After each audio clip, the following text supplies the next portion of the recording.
Próximo assunto, Ricardo, é sobre a eleição dos conselhos tutelares aqui de Ribeirão Preto. São três conselhos, né? Como que vai acontecer? Quando vai ser e tal?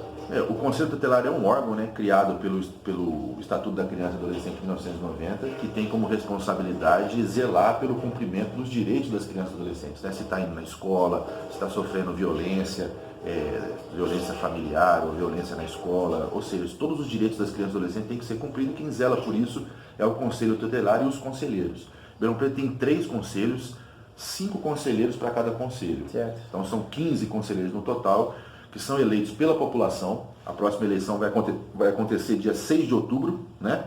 E todo mundo pode votar, não é obrigatório o voto, mas todo mundo pode votar. E você vota de maneira nas 15 candidaturas. Parece que cada candidato passou por uma prova. Sim.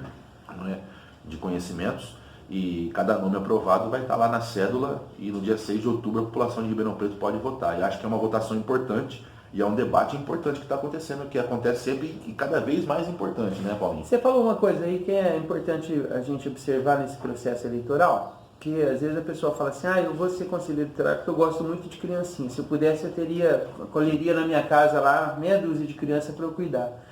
Mas você disse que o conselheiro tutelar tem a função de zelar pelo cumprimento da lei, né? Sim. Então adianta o cara gostar de criancinha ou não? Não, adianta ele ter capacidade para entender o que é a lei, né, e fazer a lei se cumprir, né? Qual que é a relação do Conselho Tutelar, por exemplo, com a justiça, com o juizado que cuida de criança e adolescente, qual que é a relação do Conselho Tutelar com as escolas, com a questão pedagógica, como é que tudo isso funciona? Não é fácil, tanto é que tem uma prova, né? Tem pessoas que têm o dom para isso, não é só porque gosta de criança. Eu gosto de gostar de criança e adolescente é importante, mas porque gosta de entender como é que funciona a questão, né? Aliás, o Estatuto da Criança e Adolescente, que foi criado em 1990, ele está sendo contestado, né, por uma série de movimentos de conservador, de direita, que diz que tem que reduzir a maioridade penal, que criança tem que trabalhar abaixo dos 14 anos, né? Tem várias pessoas que dizem isso, que afirmam isso.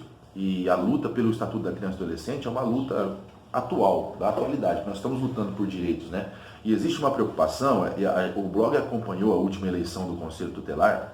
Aliás, o mandato dos conselheiros é de 3 anos, podendo ter uma reeleição, né? A última eleição do Conselho Tutelar, o blog acompanhou, o blog foi lá na escola onde teve a votação, e existe uma disputa muito grande, porque uma certa denominação das igrejas evangélicas, que são os neopentecostais, que atuam já fortemente na política, inclusive tem bancada de deputados na Câmara dos Deputados, vereadores que atuam pela igreja, têm investido pesado nos conselhos tutelares. E isso é uma preocupação, por quê? Porque a gente aqui não tem nenhum preconceito contra a religião, ao contrário, a gente respeita e a religião faz parte da nossa vida, mas a gente tem preocupações com posicionamentos fundamentalistas, né? E fundamentalistas ligados a posicionamentos conservadores de direita que procuram modificar o Estatuto da Criança e Adolescente no sentido de retrocessos. Isso é preocupante. Então há uma disputa muito grande que envolve entidades, envolve partidos políticos que participam da eleição do Conselho Tutelar e tem envolvido cada vez mais as igrejas, principalmente as denominações neopentecostais. E a gente vai cobrir e vai estar de novo fazendo a cobertura bem de perto da próxima eleição que vai acontecer no dia 6 de outubro.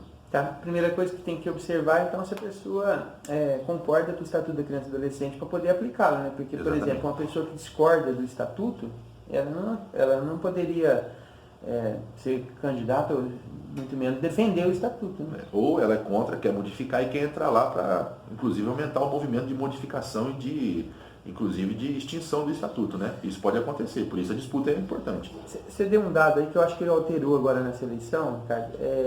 Acabou, pode se reconduzir quantas vezes quiser. Parece que teve Mandato de alteração. 3 anos. Tá. O prazo do mandato eu também tenho dúvida se é 3 anos ou se mudou. A gente vai ver depois, A a gente coloca lá embaixo, né? Beleza. Passando, então vai ser dia 6 de outubro, né? 6 de outubro. Beleza. E nós vamos fazer a cobertura de perto no dia e trazer as informações. Vai poder aquele negócio de levar gente de ônibus e tal? Nunca pôde, mas acontece, né? E a gente vai estar de olho, inclusive, nisso. O Ministério Público não fica lá para vigiar isso? Fica, mas você sabe que essas coisas como é que acontecem, né? A gente sabe que existe, sim, ônibus que param a quarteirões de distância do processo de votação, mas nesse ano nós vamos estar de olho e vamos fazer uma cobertura legal, e se acontecer isso, a gente vai denunciar. Beleza. A próxima